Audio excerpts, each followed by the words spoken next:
Friends, നമുക്ക് നല്ലൊരു തോരൻ കറി വെക്കാം. അധികം വെച്ചിട്ടില്ലാത്തൊരു തോരൻ നമുക്ക് വെക്കാം. എന്താണെന്ന് അറിയണ്ടേ? ഓരോന്നോരോന്ന് ഞാൻ പറഞ്ഞുതരാം. അപ്പോഴത്തേക്ക് എൻ്റെ ചാനലൊന്ന് ലൈക്കും സബ്സ്ക്രൈബും ചെയ്യുക. ശോശാമ്മ കിച്ചൺ അല്ലെ food channel Keralam by Shoshamma. ഇതാ കണ്ടോ, ഇത് കണ്ടോ എന്താണെന്നറിയാമോ?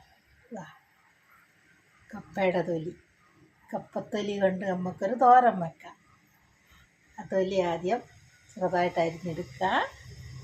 അരിഞ്ഞെടുത്തിട്ടത് ഒന്ന് തിളപ്പിച്ച് ഊറ്റുക. എന്നിട്ട് അതിന് വേണ്ട സാധനങ്ങൾ ഓരോ തേങ്ങ, വെളുത്തുള്ളി, പച്ചമുളക്, മഞ്ഞൾ, കടുവറുക്ക.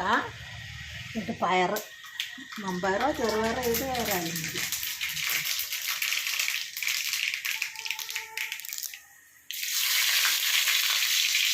എന്നിട്ട് നമുക്ക് ആ കപ്പ തിളപ്പിച്ച് ഊറ്റി ആ തൊലിയും കൂടി ഇട്ട് ഒന്ന് ഇളക്കി കൊടുക്കുക. എന്നിട്ടത് എണ്ണയ്ക്കകത്തേക്ക് ഇട്ട് കൊടുക്കുക. കപ്പത്തൊണ്ട് തോരൻ.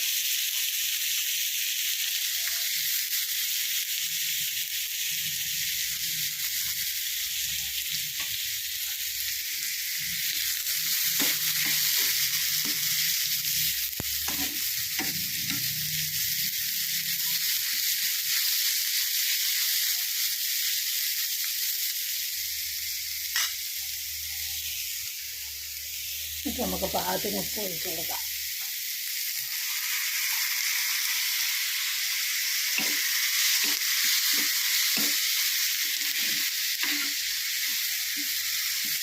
പയർ ഇടണമെന്ന് നിർബന്ധമില്ല, വേണ്ടവർ ഇടാം.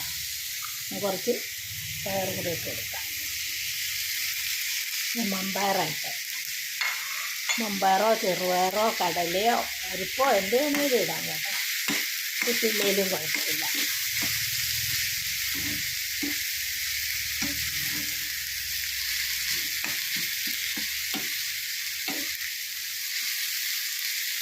നല്ല സൂപ്പർ തോരനാണ്. എല്ലാവരും ഒന്ന് വെച്ച് നോക്കുക. ലൈക്ക് ചെയ്യുക, സബ്സ്ക്രൈബ് ചെയ്യുക. എൻ്റെ ചാനൽ മറക്കണ്ട, ശോശാമ്മ കിച്ചൺ. കപ്പയുടെ തൊണ്ട് തോരൻ വെക്കാം.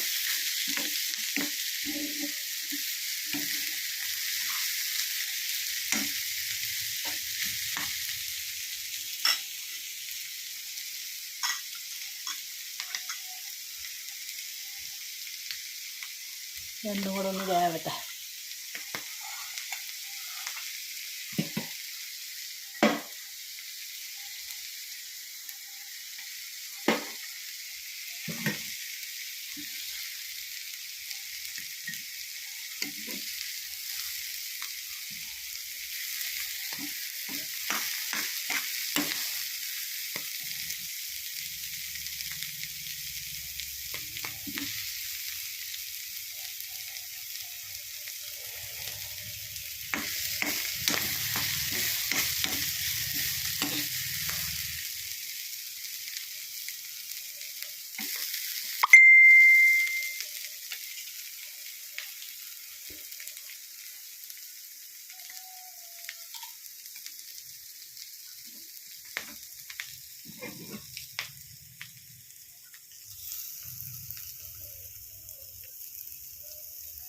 കപ്പയുടെ തൊണ്ട് തോരൻ വെച്ചു.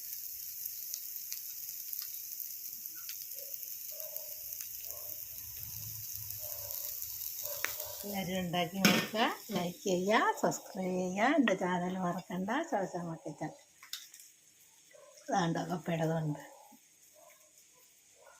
ഇത് ചെറുതായിട്ട് അരിഞ്ഞെടുക്കുക. കണ്ടോ, ഇതുപോലെ അരിഞ്ഞെടുക്കുക. ഒരു തേങ്ങയും വെളുത്തുള്ളി മഞ്ഞൾ എല്ലാം കൂടെ ചേർത്ത് തോരൻ വെക്കുക. തൊണ്ട് അരിഞ്ഞെടുത്തിട്ട് ഒന്ന് തിളപ്പിച്ച് ഊറ്റുക.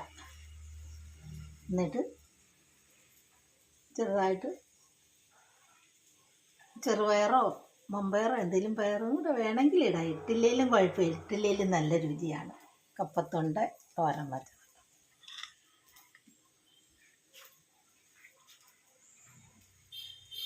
ലൈക്ക് ചെയ്യുക, സബ്സ്ക്രൈബ് ചെയ്യുക. എൻ്റെ ചാനൽ മറക്കണ്ട, ശോശാമ്മ കിച്ചൺ.